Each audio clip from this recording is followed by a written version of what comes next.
এই 10 দিনের মূল কাজ হবে তওবা করা। এই 10 দিন বেশি বেশি আল্লাহর কাছে তওবা ইস্তেগফার করতে হবে, কারণ এই 10 দিনে হজ আছে। আর হজের সময় আরাফার মাঠে যে হাজিরা অবস্থান করেন, বলা হচ্ছে যে আরাফার মাঠে কোনো হাজি যদি 1 মিনিটও অবস্থান করে তার হজ হয়ে গেছে। এত গুরুত্বপূর্ণ। দেখেন, এখন যদি আরাফার মাঠে গিয়ে আমি 6 মাস বসে থাকি, ওই ফজিলত পাবো না যা ওই সময় পাবো। এটা আল্লাহর হুকুম, আল্লাহর হুকুমের রেহমিয়াত এটা।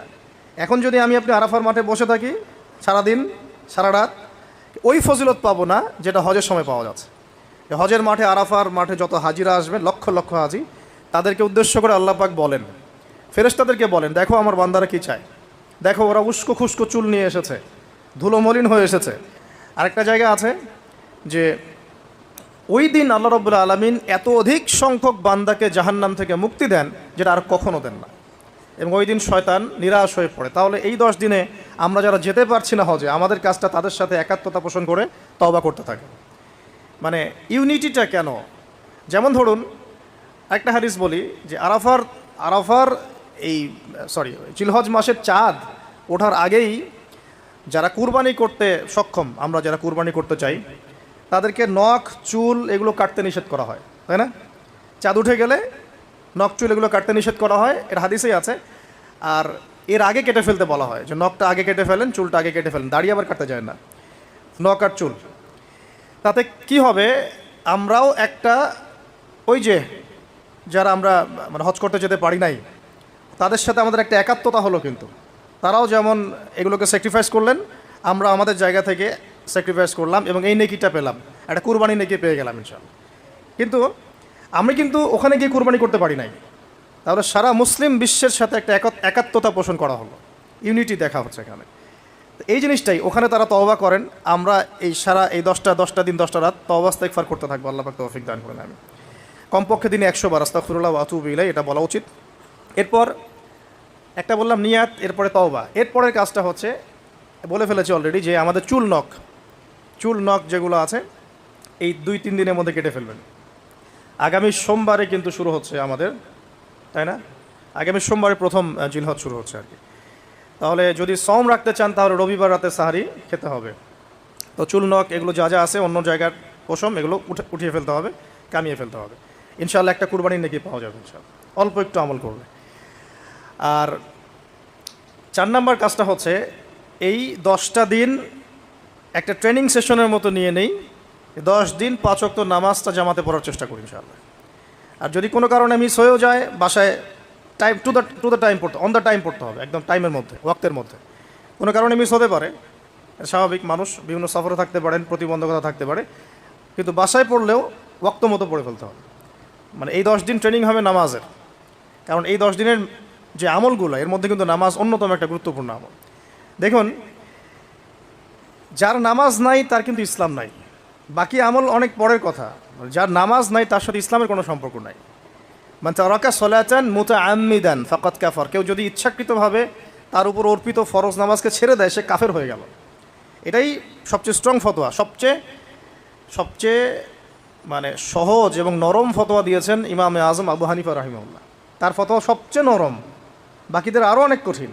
তিনি বলেছেন যে তাকে 3 দিন বা 7 দিন জেলখানায় বন্দি করে রাখতে হবে, যতক্ষণ পর্যন্ত না সে তওবা করে ততক্ষণ জেলখানায় থাকবে। তাকে প্রথমে 3 দিন 7 দিন সময় দিবে, তওবা করে ফিরে আসে কিনা। তওবা করে ফিরে না আসলে ওকে ওখানে রেখে দিবে, তওবা করে ফিরে আসলে ছেড়ে দাও। নরম ফতোয়া না এটা। অন্য ইমামদের ফতোয়া হচ্ছে ফাকাদ কাফার, সে ব্যক্তি কুফরি করেছে। এখন 10 দিনের অনেক আমলের কথা আমরা বলবো হয়তো বা সামনে, কিন্তু মূল আমলটা কি ভাই? নিয়াত বিশুদ্ধ করে তওবা করতে থাকা, নামাজটা শক্ত করে ধরা। আল্লাহ পাক সবাইকে নামাজ ধরার তৌফিক দান করুন। এবং ফরজ নামাজের সাথে 17 রাকাত ফরজ নামাজের সাথে বেতর পড়বেন 3 রাকাত।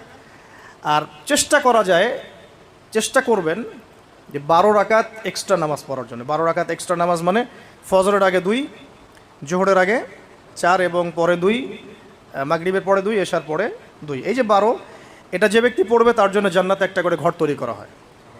তো এই আমলের মৌসুমটা কাজে লাগাই, এর প্রত্যেকটা দিন প্রত্যেকটা রাত কিন্তু গুরুত্বপূর্ণ। তো নামাজটা আমরা খুব ভালো করে ধরার চেষ্টা করবো এবং 12 রাকাত এক্সট্রা নামাজ পড়ার চেষ্টা করবো ইনশাআল্লাহ। আল্লাহ পাক তৌফিক দান করুন। আর যদি রাত্রে জাগতে পারি আরও ভালো হয়, ফজরের আগে যদি 1 ঘন্টা জাগতে পারি ওই যে আমরা যেমন লাইলাতুল কদরে তালাশ করার জন্য জাগতাম, শেষ শেষ দশকে ইতিকাফ করতাম, সেভাবে শেষ রাতে ওঠার চেষ্টা করি। আল্লাহ পাক আমাদের সবাইকে তৌফিক দান করুন, আমিন।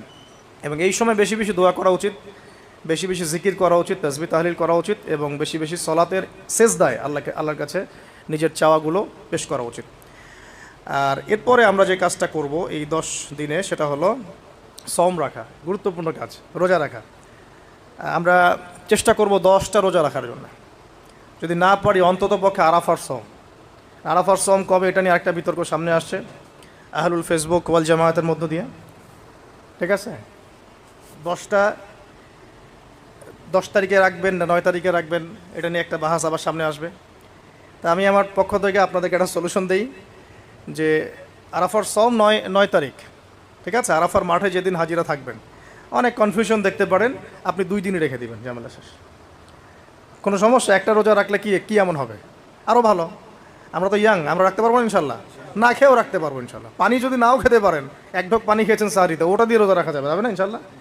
তো আমরা পারবো। আমাদের মনের মধ্যে শয়তান কিছু দুর্বলতা সৃষ্টি করে, আল্লাহর পথে বেরিয়ে গেলেই দেখবেন শক্তি আল্লাহর পক্ষ থেকে আসছে। অনেক সময় অলসতা আসতে পারে যে মনে হয় পারছি না, মনে হয় পারবো না, এইটা যখন নেমে যাবেন দেখবেন পারছেন ইনশাআল্লাহ। তো আমরা সহজ সমাধানে যাই, 2টা রোজাই রাখবো ইনশাআল্লাহ, ঠিক আছে? কি হবে তাহলে? আগের 1 বছর, পরের 1 বছর, 2 বছরের গুনাহ মাফ হবে ইনশাআল্লাহ, ঠিক আছে? তো এখন আমরা আরাফার সওম তো আসতে দেরি আছে, আমরা এই 10 দিন যতগুলো করে সম্ভব রোজা রাখার চেষ্টা করি। যেহেতু সোমবারেই শুরু হচ্ছে, সোমবার আবার রোজা রাখা কি সুন্নাহ। সোমবার একটা রাখতে পারি, আবার বৃহস্পতিবার একটা রাখতে পারি, 2টা হয়ে গেল। আবার আরাফার 2টা রাখতে পারি, 4টা হয়ে গেল। অন্তত 4টা 5টা রাখার চেষ্টা করি। আর যারা পারবেন 10টাই রাখার চেষ্টা করেন। আল্লাহ পাক তৌফিক দান করুন, আমিন।